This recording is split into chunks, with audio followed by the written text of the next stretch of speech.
Assalamualaikum warahmatullahi wabarakatuh. Kami dari kelompok 2A yang beranggotakan saya sendiri Fathiyah Bina Arkansa, kemudian Alma Aulia Hutusalaya dan Rani Tifal Batari akan mempresentasikan hasil kerja kami mengenai kelainan pada sistem rangka. Untuk materi yang pertama adalah osteoporosis yang akan dijelaskan oleh Rani Tifal Batari. Keterangannya dipersilahkan. Baik, terima kasih moderator. Di sini saya akan menjelaskan mengenai penyakit osteoporosis. Nah, dapat dilihat dari gambar, berdasarkan dari gambar, apa sih osteoporosis itu? Osteoporosis merupakan tulang yang keropos. Jadi, penyakit osteoporosis ini merupakan penyakit yang mempunyai sifat khas berupa penurunan massa tulang, disertai penurunan kualitas jaringan tulang yang dapat menimbulkan kerapuhan pada tulang. Dapat dilihat dari gambar, yaitu tulang yang normal dan juga tulang yang terkena osteoporosis. Yaitu ya tulang yang dimana tulang yang terkena osteoporosis ini mengalami tulang yang keropos seperti itu.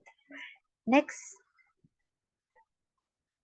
tanda dan gejala osteoporosis itu tidak osteoporosis itu awalnya tidak menimbulkan gejala, bahkan sampai puluhan tahun tanpa keluhan. Namun tanda-tanda yang sering terjadi yang menandakan osteoporosis yaitu tinggi badan pendek, nyeri pada pinggang, nyeri akan terasa hebat apabila dipakai duduk dan juga berdiri, sakit pinggang dan juga tubuh membungkuk atau kifosis. Next, penyebabnya itu ada bermacam-macam, ada usia atau penuaan, kemudian kekurangan estrogen pada wanita, biasanya pada usia 51 sampai 75 tahun, kemudian kekurangan aktivitas fisik, konsumsi obat-obatan, gaya hidup yang kurang sehat, misalkan merokok atau minum minuman beralkohol, kemudian kurang asupan kalsium, kurangnya latihan fisik dan aktivitas, haid yang tidak teratur, kemudian kurang paparan sinar matahari. Next. Tulang yang berpotensi terkena osteoporosis itu ada 5, itu ada tulang, yang pastinya ada tulang punggung sampai dengan tulang ekor, kemudian tulang paha, tulang lengan, tulang pergelangan tangan, dan juga tulang rahan pun dapat terkena osteoporosis. Nah, kelainan pada tulang belakang seperti pada gambar itu ada skoliosis, kifosis, dan juga lordosis. Jadi, kifosis ini merupakan kondisi tulang belakang yang membengkok ke arah belakang. Nah, kifosis terjadi saat lengkungan keluar ini terlalu berlebihan yang menyebabkan punggung membungkuk.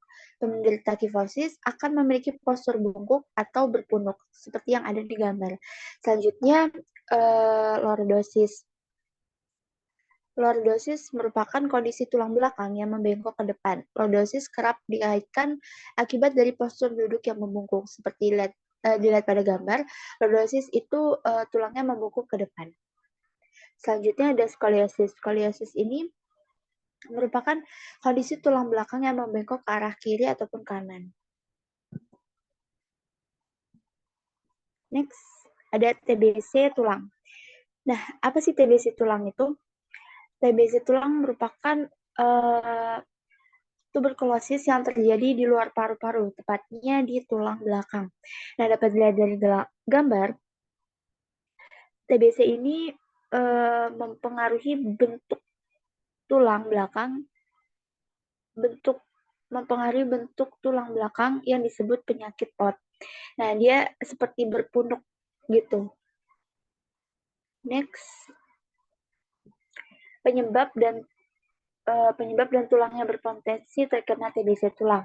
Nah, penyebabnya itu dari bakteri Mycobacterium tuberculosis.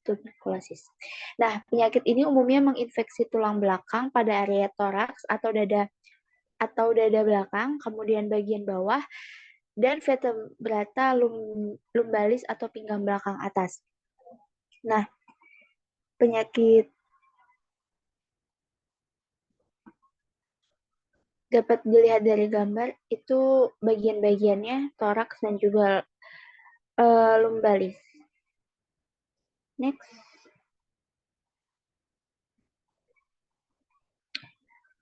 Akibat akibat yang terjadi pada individu secara keseluruhan yang memiliki penyakit TBC, yaitu menyebabkan tulang keropos, kemudian punggung bungkuk hingga kelumpuhan.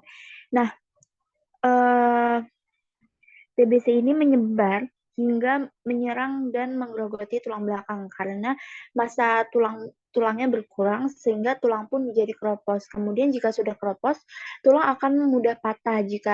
Jika yang patah adalah tulang bagian punggung depan, maka akan terjadi lengkungan ke depan dan menyebabkan bungkuk. Selanjutnya, jika patah tulang cenderung tajam, maka bisa menyebabkan sarafnya teriris atau terjepit yang memicu kelumpuhan.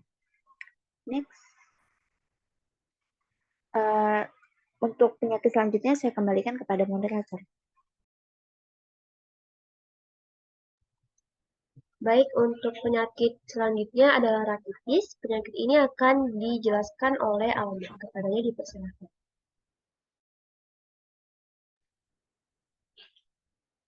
Baik, selanjutnya adalah penyakit rakitis. Rakitis merupakan kelainan pertumbuhan tulang pada anak yang disebabkan oleh kekurangan vitamin D.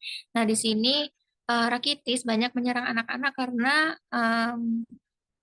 kebanyakan anak-anak lah yang rentan untuk kekurangan vitamin D, di mana saat kekurangan vitamin D, maka penyerapan fosfor dan kalium juga menjadi berkurang sehingga terjadi um, pelemahan pada tulang.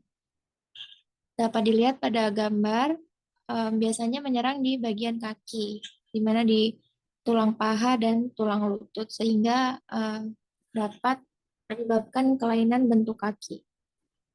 Okay, next. Jadi rakitis ini disebabkan karena kekurangan vitamin D tadi, di mana vitamin D tersebut merupakan nutrien penting bagi tubuh untuk penyerapan kalsium. Kemudian defisiensi atau kekurangan vitamin D, maka penyerapan dari kalsium akan berkurang dan menyebabkan hiperparatiroidisme atau kelebihan cairan tiroid. Kemudian peningkatan hormon paratiroid tersebut dapat menyebabkan terjadinya fosfaturia atau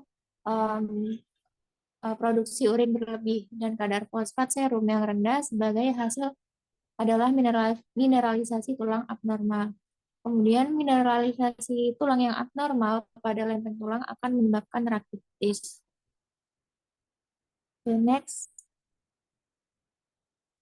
Nah, jadi berikut ini adalah akibat yang mungkin terjadi jika seorang atau anak-anak telah mengalami rakitis, di mana terdapat pertumbuhan yang buruk karena tadi terjadinya pelemahan pada tulang, kemudian mudah mengalami patah tulang akibat tulang yang rapuh, kemudian deformitas tulang, yaitu perubahan bentuk tulang sebagaimana terlihat pada gambar. Kaki dapat berubah bentuk, bisa bentuknya O dan bisa juga berbentuk X. Kemudian terdapat fraktur patologis multiple, yaitu patah tulang yang disebabkan oleh penyakit tertentu sebelumnya. Kemudian hidrosefalus atau penumpukan cairan. Selanjutnya peningkatan hipertensi intrakranial atau ICH. Kemudian gigi yang abnormal seperti terdapat pada gambar yaitu karies, hipoplasia gigi, pertumbuhan gigi yang tertunda, serta hipokalsemi persisten atau darah kekurangan kalsium. Okay, next. Penyakitnya selanjutnya yaitu kanker tulang. Nah, berikut ini adalah gambar dari tulang yang terkena gangguan yaitu kanker tulang, di mana kanker tulang merupakan jenis kanker yang muncul pada sel-sel di dalam tulang. Kanker tulang dapat menyerang tulang dimanapun di dalam tubuh, tetapi umumnya muncul di tulang panggul, tungkai, dan lengan seperti pada gambar. Next, jadi ini ada beberapa jenis dari kanker tulang. Yang pertama ada osteosarkoma, yaitu jenis kanker tulang yang paling sering terjadi. Biasanya berkembang di sel tulang lengan, tungkai, dan panggul. Kemudian yang kedua ada kondrosarkoma, yaitu jenis kanker tulang yang berkembang di sel tulang rawan pada area lengan atas, bahu, rusuk, panggul, dan paha. Lebih sering terjadi pada wanita berusia di atas 40 tahun.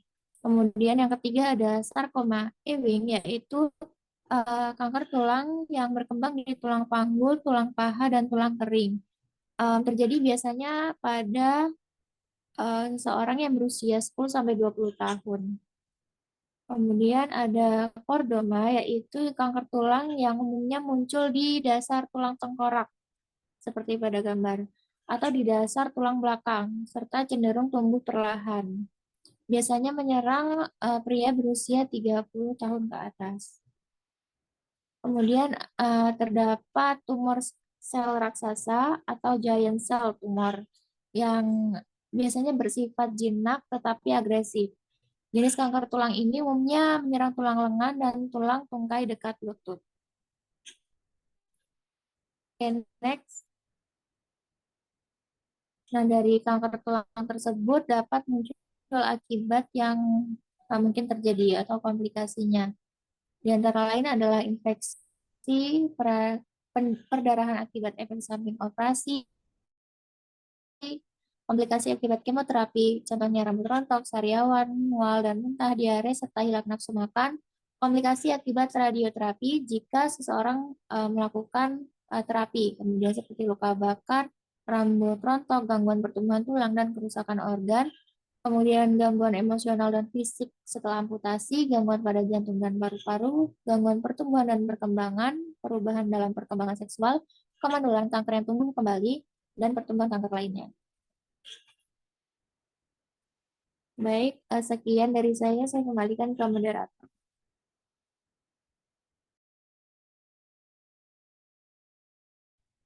Baik, untuk materi selanjutnya yaitu rematik akan saya jelaskan. Jadi rematik ini atau rheumatoid arthritis adalah penyakit yang menyebabkan radang dan kemudian mengakibatkan rasa nyeri, kaku, dan bengkak pada sendi. Penyakit ini biasanya disebabkan oleh gangguan autoimun. Dan dapat dilihat pada gambar, jadi rematik ini penyakit yang menyerang persendian biasanya seperti itu. Kemudian tanda dan gejala dari penyakit rematik ini, yang pertama itu nyeri sendi dan kekakuan sendi yang biasanya memburuk di pagi hari setelah bangun tidur atau duduk terlalu lama. Kemudian sendi yang terkena nyeri itu dapat memerah, bengkak, dan terasa hangat ketika disentuh. Nah, untuk diagnosa rematik sendiri itu bisa dilakukan dengan dua cara, yaitu yang pertama tes darah. Tes darah ini dilakukan untuk membantu mendeteksi penanda peradangan antibodi yang terkait dengan penyakit tertentu dan fungsi organ yang abnormal. Kemudian bisa juga dilakukan dengan tes pencitraan, seperti sinar X, pemindaian tomografi komputer atau CT scan, pemindaian pencitraan resonansi magnetik atau MRI, atau ultrasound pada sendi dan tulang. Ini dapat membantu mendeteksi peradangan dan penumpukan cairan dan perubahan tulang atau sendi. Lalu, penyakit yang selanjutnya adalah asam urat. Asam urat ini merupakan penyakit di mana kondisinya ini dapat menyebabkan gejala nyeri, pembengkakan, dan rasa panas di persendian. Asam urat juga merupakan sisa metabolisme dari zat purin yang asalnya dari makanan yang masuk ke dalam tubuh. Nah, bisa dilihat pada gambar. Jadi, asam urat ini individu yang mengalami penyakit asam urat ini mengalami pembengkakan biasanya di kaki dan peradangan pada sendi. Kemudian ada deposit kristal asam uratnya yang menyebabkan pembengkakan itu terjadi. Kemudian gejala yang ditimbulkan dari penyakit ini yang pertama itu nyeri sendi dan bengkak biasanya pagi hari atau malam hari. Lalu pusat nyeri di sendi kaki ditandai dengan warna merah dan sendi menjadi keras dan susah bergerak.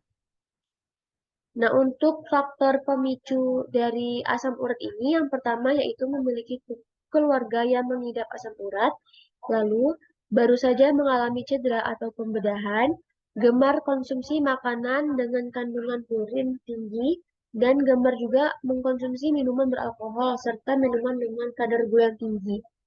Lalu kerap menggunakan obat dan beberapa obat kemoterapi, dan yang terakhir memiliki kondisi medis tertentu, misalnya diabetes, gangguan sindrom metabolik seperti penyakit jantung, penyakit ginjal, penyakit tiroid, kolesterol tinggi, leukemia, anemia, sleep apnea, hipertensi, dan obesitas.